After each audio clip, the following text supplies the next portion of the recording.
बिस्मिल्लाहिर्रहमानिर्रहीम। अस्सलाम वालेकुम नाज़रीन, मैं हूँ मुग़ीस अली।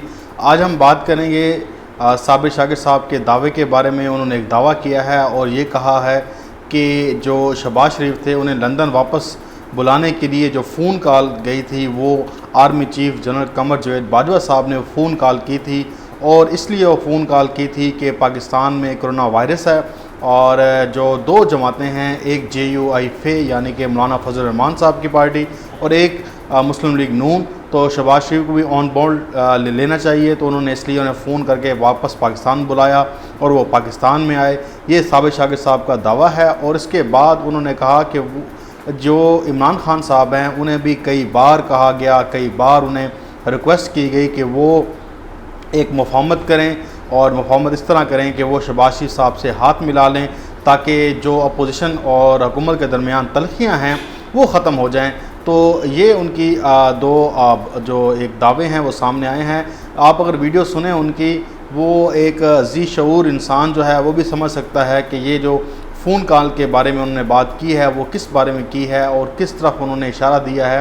खैर, ये उनका दावा है, लेकिन यहाँ पर 3 से 4 सवालात जो हैं वो खड़े होते हैं और उनके ऊपर हम डिस्कस करेंगे कि इस बारे में मामला है क्या। एक तो ये है कि अगर तो ये वीडियो व्यूज़ लेने के लिए बनाए हैं, यानी यूट्यूब पर एक तो अगर आप इस तरह के बातें करते हैं या इस तरह की आप ख़बरें देते हैं, एक तो आपको पूछने वाला कोई है नहीं, ज़ाहिर बात है। तो अगर आप इस तरह की बातें करके लोगों की अटेंशन हासिल करना चाहते हैं और व्यूज़ के लिए कर रहे हैं तो ये बहुत ही नामुनासिब सी बात है, क्योंकि इसमें जो यूट्यूब पे जो बेहतरीन काम कर रहे हैं, जो अपनी ख़बर के साथ डटे रहते हैं और जो, क्योंकि अब यूट्यूब पर भी 2 मामले आ गए हैं। एक तो ये मामला है कि जो ख़बर देते हैं और जो आपको करेक्ट इन्फॉर्मेशन पहुंचाते हैं, एक वो हैं जो सिर्फ़ ख्याली बातें करके और सिर्फ व्यूज़ बनाने के चक्करों में आपको गलत इन्फॉर्मेशन दे देते हैं और बाद में उनके ऊपर कोई इंसान जो है वो पूछने वाला भी नहीं है।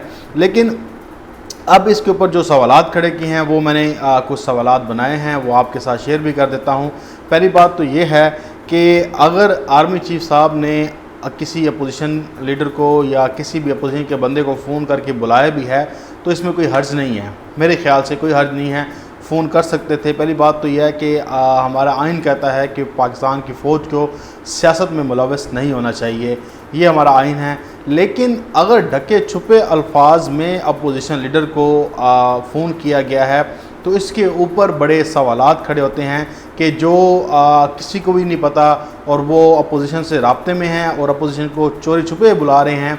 और शहबाज शरीफ को ख़ासकर किसी एक शख्स को अगर तमाम अपोजिशन के नुमाइंदों से बात की जाए तो वो ठीक है, फिर मुनासिब सा लगता है। लेकिन अगर एक बंदे से ख़ास तौर पर बात की जाए तो उसके ऊपर शक व शुबहात पैदा होते हैं।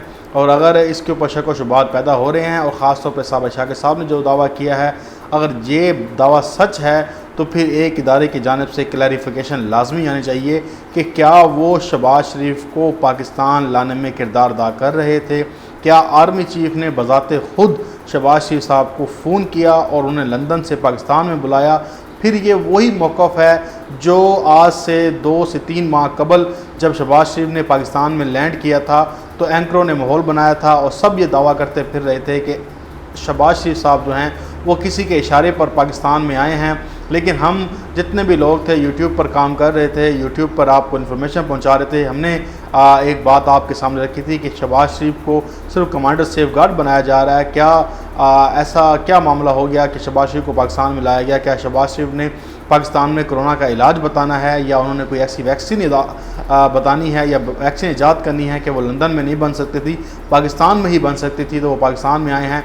और फिर उसके बाद आपने देखा कि एक बहुत ही लंबी फहरिस्त है कि शहबाज शरीफ को जो ब्यूरोक्रेसी है वो फीड कर रही है, पूरा जो एक्शन प्लान है वो शहबाज शरीफ बना रहे हैं। शहबाज शरीफ यहाँ से मुँह से बात निकालते हैं, उधर से फटाफट वो चीज़ें शुरू हो जाती हैं। शहबाज शरीफ कहते हैं कि यहाँ पे ये इजलास बुलाओ, उधर वो इजलास हो जाता है। तो ये एक लंबी कहानी है। खैर, इसके ऊपर पहली बात यह है कि अगर आर्मी चीफ साहब ने ये बात की है बकौल साबिर शाकिर के, तो फिर इसके ऊपर इदारे को वाकई क्लैरिफिकेशन करनी चाहिए कि आया कि ये बात हुई है या नहीं हुई।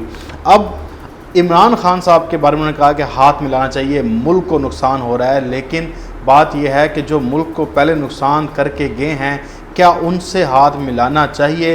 इमरान खान साहब पहले ही दो टोक अल्फाज में बार बार कह चुके हैं कि मैं किसी भी माफिया के साथ, किसी भी करप्ट बंदे के साथ हाथ नहीं मिलाऊंगा, चाहे मेरी हुकूमत चली जाए, चाहे मुझे मरना पड़े, मैं फिर भी किसी भी ऐसे करप्ट बंदे के साथ हाथ नहीं मिलाऊंगा जिसने इस मुल्क का पैसा लूटा हो।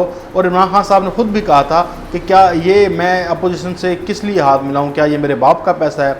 ये मेरे बाप का पैसा नहीं, ये कौम का पैसा था। तो इस पे जो हाथ मिलाने का मशवरा इमरान खान साहब को दिया है, तो वो उन्होंने एक शेर भी कहा था कि मैं सर बका फ़ोन लड़ा दे मुझे किसी बला से। तो जो मुफाहमत है ये इमरान खान साहब ने कहा कि मुझे ना सिखाई जाए, मैं अब कश्तियाँ जला चुका हूँ और किसी करप्ट शख्स के साथ पाकिस्तान में तो मैं हाथ नहीं मिलाऊंगा, किसी भी करप्ट बंदे के साथ। और पाकिस्तान के अवाम जो है वो भी ये चाहते हैं, वो चाहते हैं कि जिसने मुल्क को लूटा उनको तो फांसियाँ दी जाएँ, उनको तो उल्टा लटका दिया जाए चोरों को। ये कहते हैं कि उनसे हाथ मिला लें। तो अगर पाकिस्तान के अवाम की अक्सरियत की राय देखी जाए तो वो तो कहते हैं जिन्होंने पाकिस्तान का ख़जाना लूटा है, जिन्होंने पाकिस्तान के साथ जो नामुनासिब से अल्फाज हैं जो उन्होंने पाकिस्तान के साथ किया है, वो तो ये चाह रहे हैं कि पाकिस्तान में चाइनीज़ मॉडल आना चाहिए, करप्ट अफराद को उल्टा लटका कर उनसे पैसा रिकवर किया जाए, उनको फांसियाँ दे दी जाएँ। ये पाकिस्तान के अवाम की अक्सरियत की राय है जो ये चाहती है कि किसी भी करप्ट बंदे को ना छोड़ा जाए। और वो कह रहे हैं कि इमरान खान साहब हाथ मिला लें।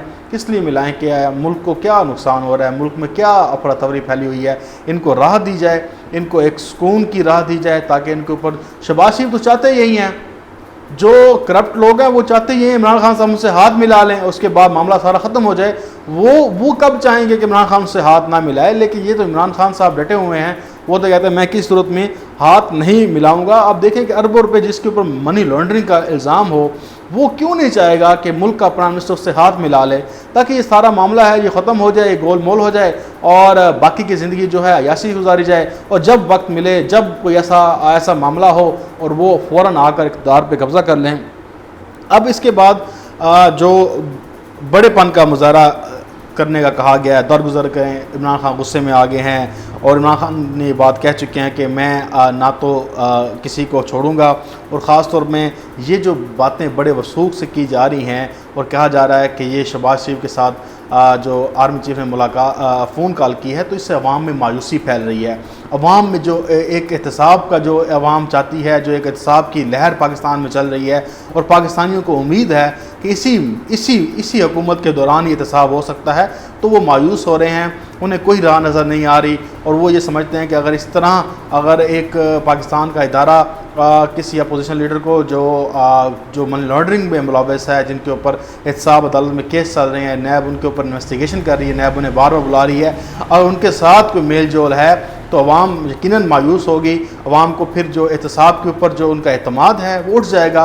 वो समझेंगे कि इनके ऊपर भी किसी इदारे ने हाथ रख दिया है, तो अब इनको छूना तक भी गुनाह हो जाएगा और इनको हाथ भी नहीं लगाया जा सकता है। अगर ये सारा मामला सामने आता है तो मेरे ख़्याल से बहुत ही गंभीर सूरत हाल है, बहुत ही गंभीर सूरत हाल है। तो साबिर शाकिर साहब को अगर इस बात की पूरा यकीन है, अगर उन्होंने ये बात पूरे यकीन वसूख के साथ की है, तो फिर इसके ऊपर हमारे इदारे को वाकई क्लैरिफिकेशन देनी चाहिए कि ये मामला है क्या, क्योंकि इससे बहुत सारी बातें जो हैं वो आगे जन्म ले रही हैं। उसके बाद ये है कि दूसरा ये कहा जा रहा है कि जो फ़ौज और जो इमरान खान की गवर्नमेंट है वो एक पेज पर नहीं है। अब फैसले मतलब कंसेंसस के साथ नहीं हो रहे, फैसले मुश्तरका मिलकर नहीं हो रहे। अब जब ये मिलकर बैठते हैं पाकिस्तान में नेशनल कमांड के ऑफिस में, जब ये आपस में बात करते हैं, वहाँ पे आर्मी चीफ भी होते हैं, असद उमर साहब भी होते हैं, इसके अलावा तमाम सूबों के लोग भी होते हैं। जब आप देखें कि इसके अंदर एक आज़ाद कश्मीर का प्राइम मिनिस्टर भी बैठा होता है और गिलगित बल्दिस्तान का वज़ीर आला भी बैठा होता है, इसके अलावा CM सिंध भी बैठे होते हैं। जब ये वहाँ पर फैसले होते हैं तो मुत्तफ़िक़ा होते हैं, लेकिन बाहर आकर ये लोग कह रहे होते हैं कि जी ये तो फैसले मुत्तफ़िक़ा नहीं हो रहे, कोई कहाँ होता है कोई कहाँ होता है। लेकिन इमरान खान साहब भी ये कह चुके हैं कि 18वीं तरमीम के बाद सूबों को ये हक़ हासिल है कि वो जाएँ, जाकर लॉकडाउन कर दें। सिंध में ये लॉकडाउन क्यों नहीं करते? वज़ीर आला बल्दिस्तान जाके लॉकडाउन कर दें अपने इलाके में। इस तरह आज़ाद कश्मीर के जो वज़ीर आज़म हैं वो जाके लॉकडाउन कर दें।